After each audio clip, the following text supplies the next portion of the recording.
Welcome to FromRome.Info. This is Brother Alexis Bugnolo, editor and publisher of FromRome.Info, an electronic journal for news and commentary about Rome, Italy, and the Catholic Church, on a special assignment here in Warsaw, Poland, to cover the refugee crisis and the war in the Ukraine.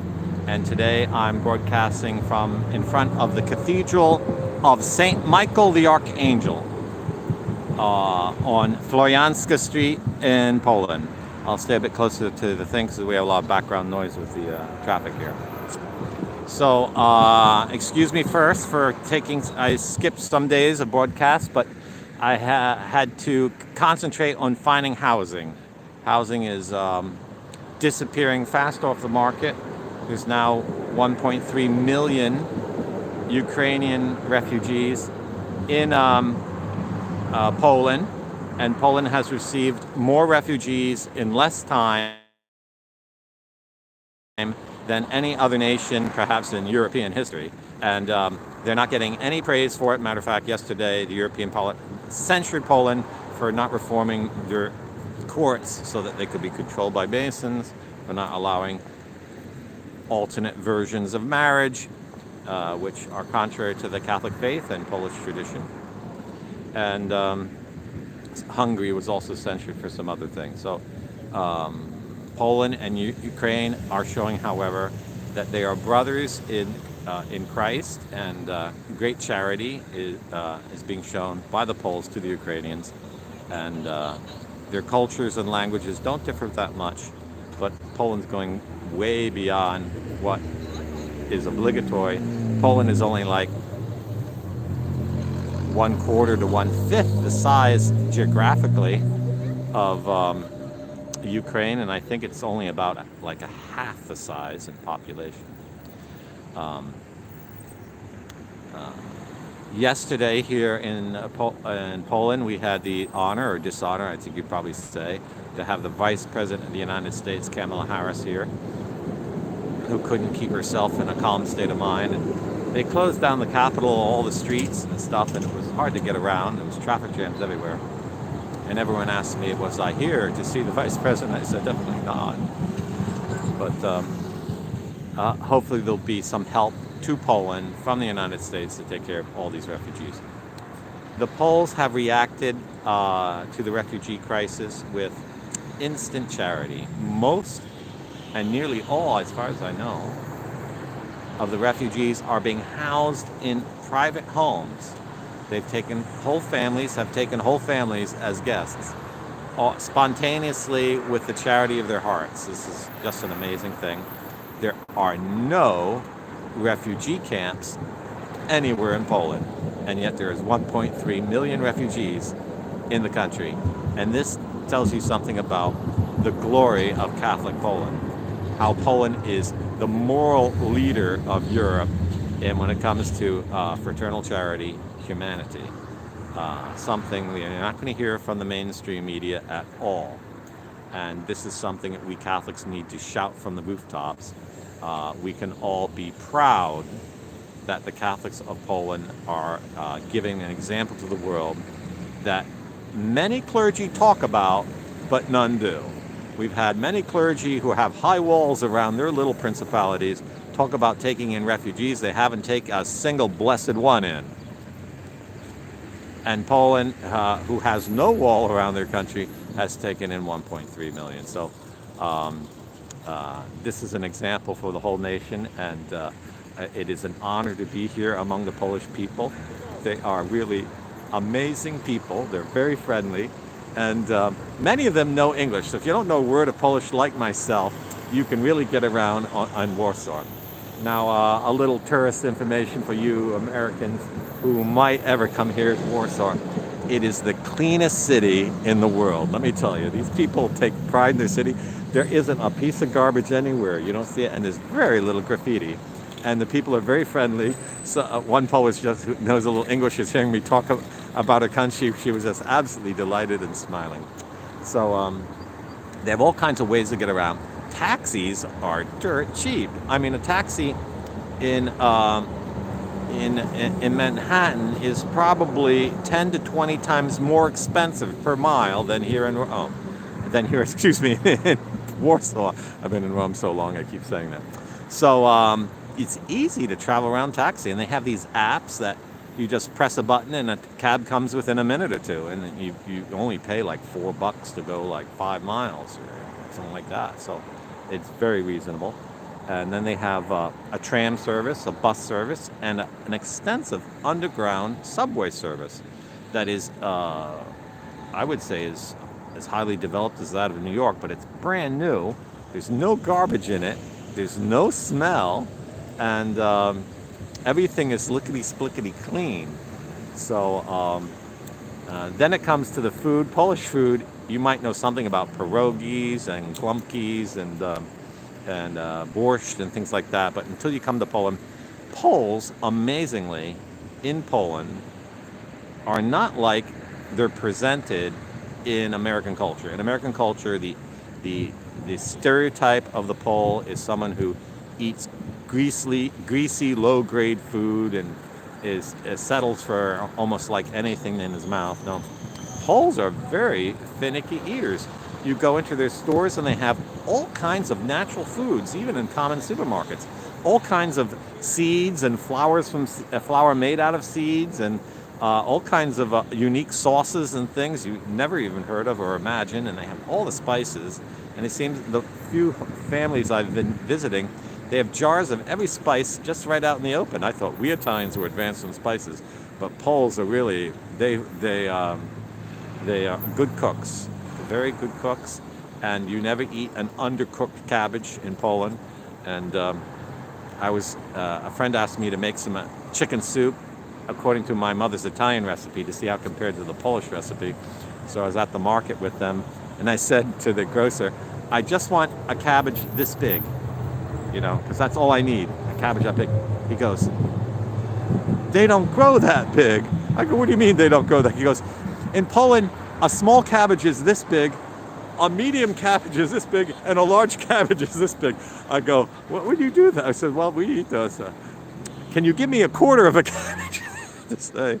So they have these open air markets and fresh food, and the farmers come in from the countryside and stand there and sell their freshly grown eggs, and very, very attentive to that sort of thing. So the war in the Ukraine, we had a lot of good news for a week because the Ukrainians were repelling the invasion. The Russian army, however, is moving slowly but advancing on all fronts, and eastern Ukraine now looks like within maybe 2 or 3 weeks on the other side of the Dnieper might fall entirely to the Russians. Whether they actually control the cities is doubtful. But to subdue these cities, they're resorting to the kind of urban warfare that was seen in the Syrian war. Absolute devastation of neighborhood after neighborhood, blowing up buildings, destroying habitations. It's going to be a fight and a bloodbath in Kiev. The offensive against Kiev began last night, and Russia's committed all its most expert units to take the city, while the Ukrainians have deployed their expert marksmen and urban fighters in the city, and they're going to fight street by street, house by house, and they're going to make the Russians pay for it in blood every step of the way. The Russian objective in taking the capital is, I think, naive. The old classical method of warfare was if you took the capital, the country would fall, the government would surrender, but there's no sign that that's happening. I think Ukraine will fight until they win, or they have just a square inch left. They're never going to give up. This is the people that's really determined. And when Slavs get mad, they get nasty in war. So I think we're going to see that the war is going to start getting ugly. Russia is bombing maternity hospitals, shooting civilians in the street, showing no mercy to individuals attempting to flee, promising humanitarian corridors, allowing people to flee, but only if they flee into Russia, where they will disappear forever and no one will ever see them. Putin has gone from being the leader of a Russia that was considered authoritarian, somewhat maybe democratic in certain sections or kleptocracy, to an absolute monster, moral monster. He and the entire Russian people are descending right down to the level of the Nazis. It's horrible, and this is no exaggeration, because he's violating all the laws of war. He's using incendiary bombs, and this is the kind of stuff that was outlawed. And he doesn't seem to be. He seems to be so set on achieving his goal of taking all of the Ukraine that he's not willing to offend the citizenry. Whereas in the big opening of the war, his units were actually avoiding civilian casualties. But as the Ukrainians are showing no sign of capitulation, he's now put that on a second burner. So Russia this morning, for the first time, fired a long-range missile into western Ukraine. They struck at a major air base southeast of Lvov, and probably because they thought it was a staging base for weaponry coming from NATO and of Europe. And that's a sign that they're trying to prevent the kind of intervention that's giving them difficulty in this war. But Ukraine has a really long border with the rest of Europe, and there's really no way Russia, just through missiles, is going to stop supplies and material arriving. It's been reported that more than 20,000 foreign fighters are arriving, and they're coming from all countries. The former Minister of Defense in Georgia came along with a group of men, and they're coming from the countries I've seen so far reported as Portugal, Spain, Italy, France, England, Germany, Poland, South America, South Africa, Mexico, and the United States has at least 3,000 that's reported coming. A lot more are headed on the way. And these foreign fighters coming from more prepared and highly trained armies are going to be crucial in the fight, and using the anti-tank weapons that NATO and the United States has donated to Ukraine. And if they can blunt the Russian army attack, they can gain tactical victories over the Russians. Russia has 140 tactical units. They've committed 100 to this war. And a tactical unit is an assemblage of trucks, tanks, armored personnel carriers, stationary and mobile artillery, and supply vehicles that enable a unit to fight on its own or in concert with other units. And Russia has a long border in which it was advancing, but now they're concentrating all their supply system on the Kiev. And if they can't take Kiev, then Ukraine will have won a strategic victory, and the war might just peter out, and Russia might just sign an easy peace with Ukraine and withdraw, which would be a big face loser for Putin. Or it might go on for 10 years, like in Syria, with constant shooting back and forth along a border. Whether Russia economically could sustain that with the sanctions, I doubt it.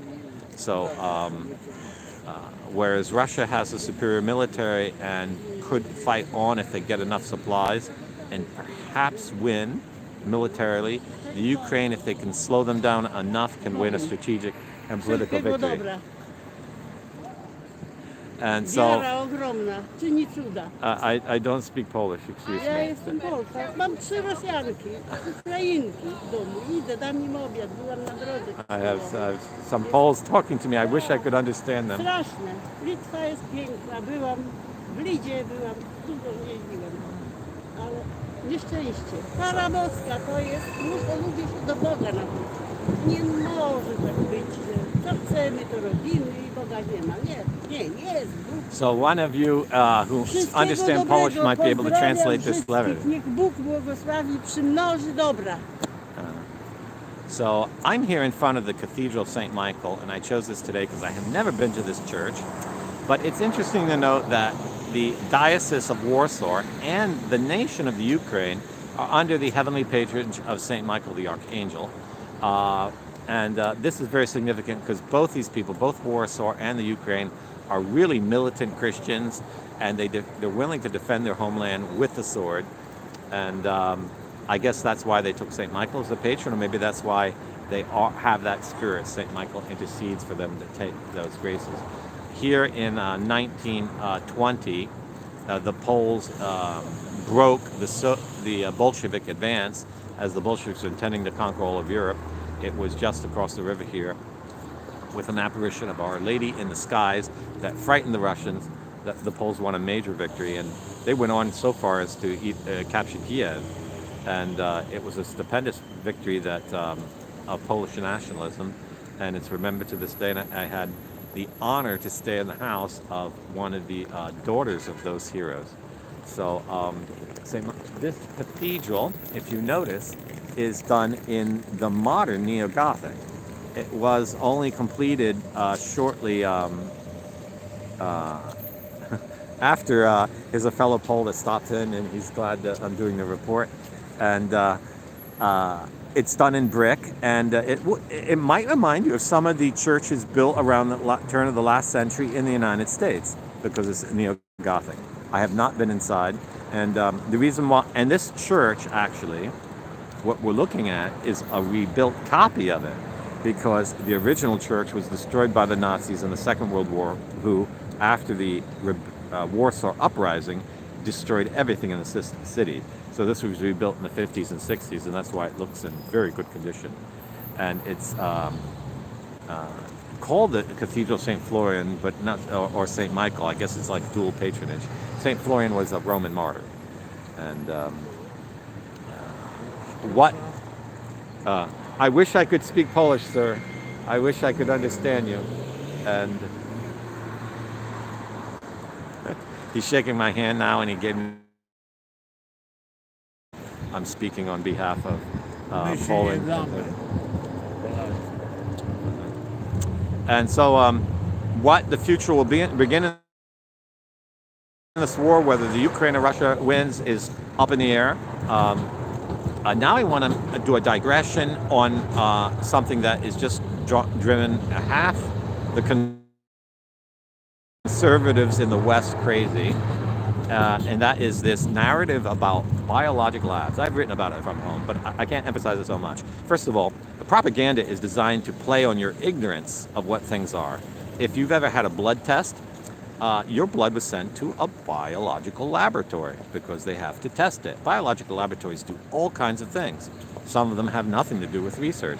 Some have to do with research, like, you know, how to grow new varieties of plants or vegetables, or new kinds of fertilizer, all kinds of things that have to do with living organisms, whether they're animals or plants or bacteria. Okay.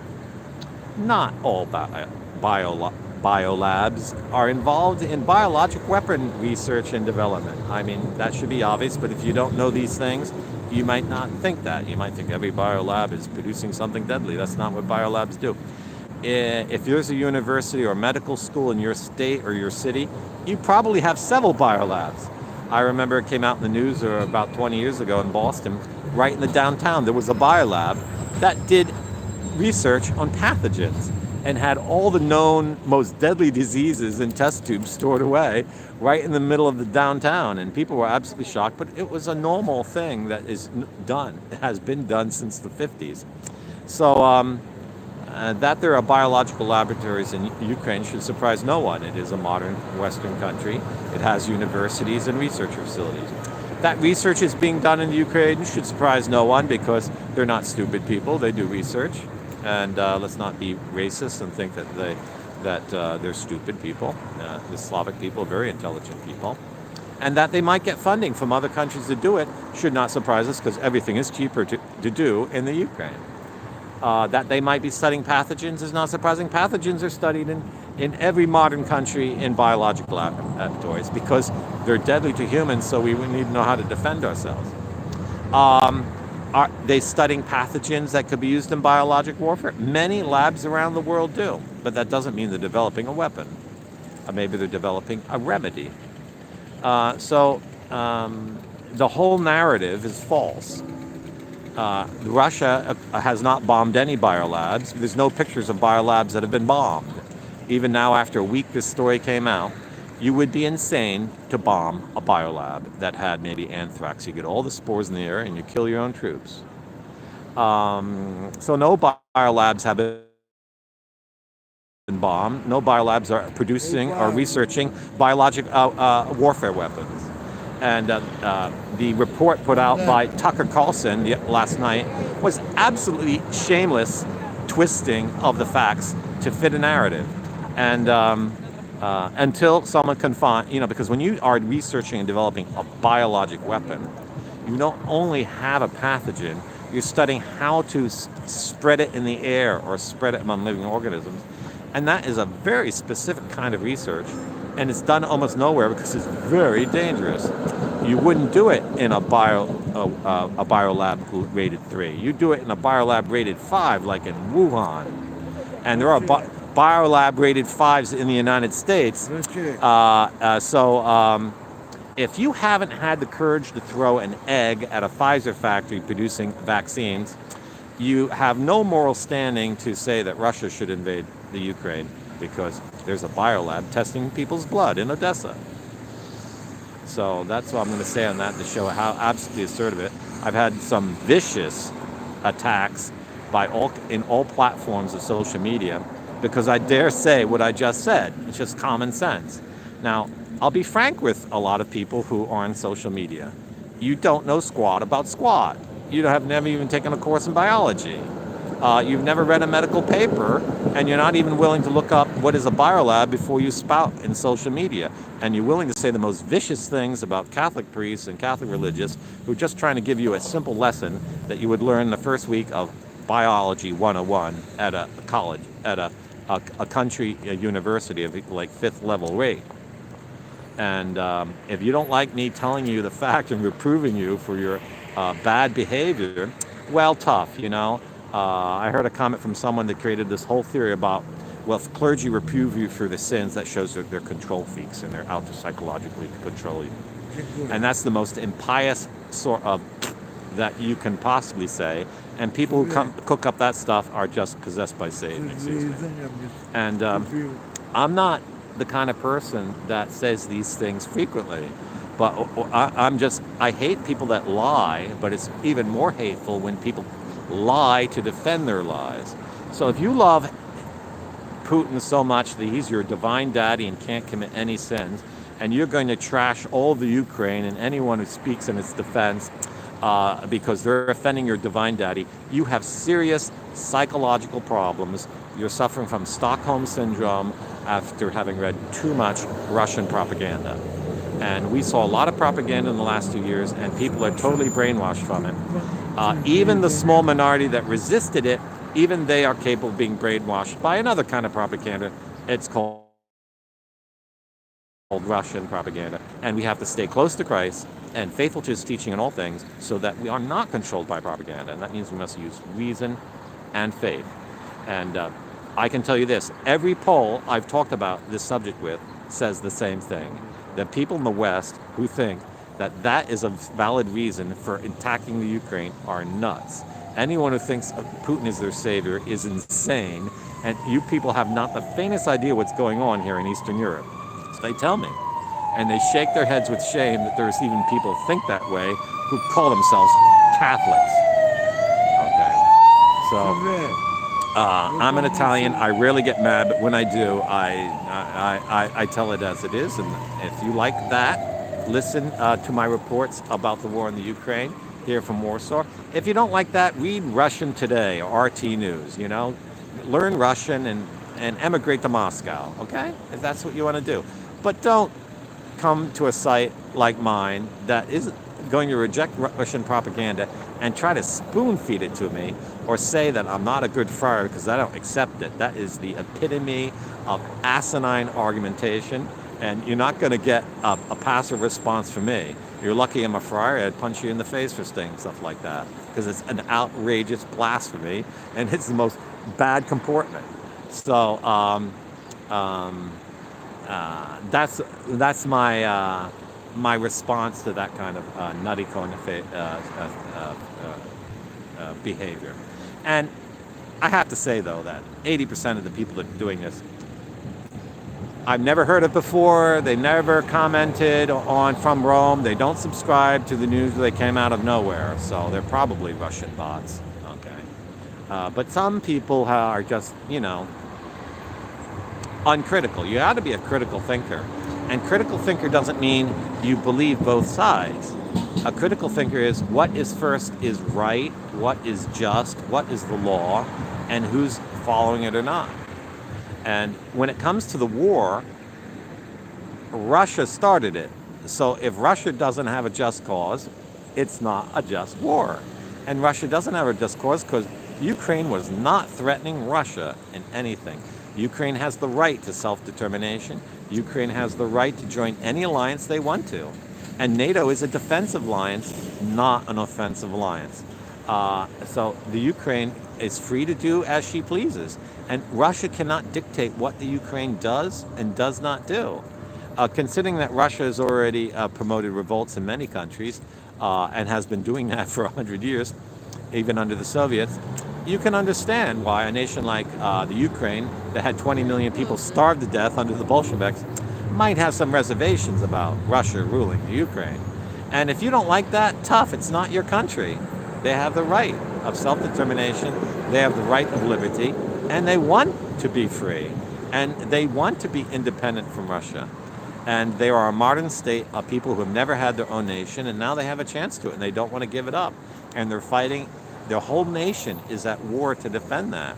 And people who poo-poo them and try to make excuses for what Russia are doing are shameless. They're absolutely shameless. It's like saying the Americans should have never had the revolution, And the American Revolution was started because of 0.4% of a tax, which most people would not consider a just cause for a revolution or taxation without representation. So if America had cause to revolt against the King of England, much more does the Ukraine have cause to defend itself against Russian aggression. So this is not a matter of opinion. There's a lot of people out there say, well, you can take either side you want. It's a matter of opinions. No, it's a question of morality. Morality in a matter of war is either on one side or the other. Very rarely is a war unjust on both sides. It can happen, but very rarely. I'll take an example of a case where it was unjust war. Serbia, the First World War, Austria attacked Serbia because of the assassination of Archduke. An Austrian Archduke was heir to the throne. It wasn't done by the nation of Serbia. It was done by a Mason radical. But the Austrian emperor blamed it on Serbia and went to war with Serbia, gave them an ultimatum that could not be fulfilled, and invaded their country. That was an unjust war. That emperor was censured by Pius X for what he did, and he lost his empire for it, because he committed a grave sin. So the Austrians in the First World War were not fighting a just war, and they were a Catholic state. And their ally, Germany, was also not fighting a just war, and they were a Lutheran state where they had a lot of Catholics. So the Russians, the French, the English, and the Italians had a just cause in the First World War, and they fought a just war because their war was defensive. They weren't declaring war on anyone. So if you hold a different opinion, you hold that the Austrians and Germans fought a just war in the First World War, you're violating the moral law, you're denying just war principles, you're changing history, and you're inventing your own morality. And even if the church doesn't come out and ever say stuff like that, you got to answer before Christ the King in the hour of your death why you said such absurd things. Okay? So you can't start war because you like war, want war because you want to punish someone. We have no right. One nation has no right to punish another nation. So that's not how it works. And war is not a matter of opinion like football teams or political parties. Even in politics, the modern era is that you can vote for any party and it's just an equally moral decision. It is not. A party that is in favor of something like abortion, you cannot vote for them under any circumstance. And the people who say you can, it's less than evil, they're feeding you a lie. And you'll have to answer for those votes before Almighty God. So in modern times, we're tempted, and the Masons want us to believe, that we can compartmentalize our religion and practice the Catholic faith in church, but out in the piazza, we act like Masons, godless atheists. And that's just not the Christian religion, and it never has been. And that's not how Christ is going to judge you. He's going to judge you on what you do in church and what you do outside of church, and in what you think, and in what you opine, and what you say and don't say. And if you attack someone for defending Christ's teaching and for upholding the teaching of the saints and the church or morality, you're going to have a lot to answer for. Don't imagine that just because you go to church, light 12 candles, say 5 rosaries, and say all your prayers in Latin, that God's going to forgive you. It doesn't work. That's not how the Catholic religion works. Okay? You have to, first of all, be honest. We are not Pharisees. And unless there's a lot of Pharisaism in the resistance and in the conservative movement. And everyone is spending all their time blaming this bishop, that cardinal, this politician, that president, that MP, that congressman, but they never look at themselves and their own faults and say, am I following the teaching of Christ? Our constant meditation is, am I following the teaching of Christ? So, have you even read a catechism? Have you read the Bible? Have you read a book on moral theology? Have you even done those things? So, if you want to come after me for not following moral theology, you're going to have a hard time, because I've read several manuals of moral theology, that long in Latin. I know my moral theology, and I accept it all because I'm Catholic, and I accept the teaching of the saints. So I'm not saying I'm a saint, but I've studied what is right and wrong, and I'll tell you what's right and wrong. I would shudder to say that something is right when it's not right. Okay, so that's my report on the war in the Ukraine and the current situation on social media, and what we Catholics should and shouldn't think about this war, and why it's not a subjective question of opinion. It's an objective question that regards facts and moral principles. God bless you, and I wish you all well from the Cathedral of St. Michael the Archangel and on Florianska here in Warsaw, Poland. I will try to file a report every day now that I'm settled into a place in the downtown, and try to bring you some more news. I want to go to the train station and interview some Ukrainian refugees. I'll try to do that regularly, because I think when you see the suffering these people are going through and the great numbers of them that are pouring into Poland, you start to realize that a lot of this stuff on social media is just propaganda. It's anti-Christian propaganda, it's inhumane, and it is really just denigrating totally innocent people. God bless. Ave Maria from Warsaw.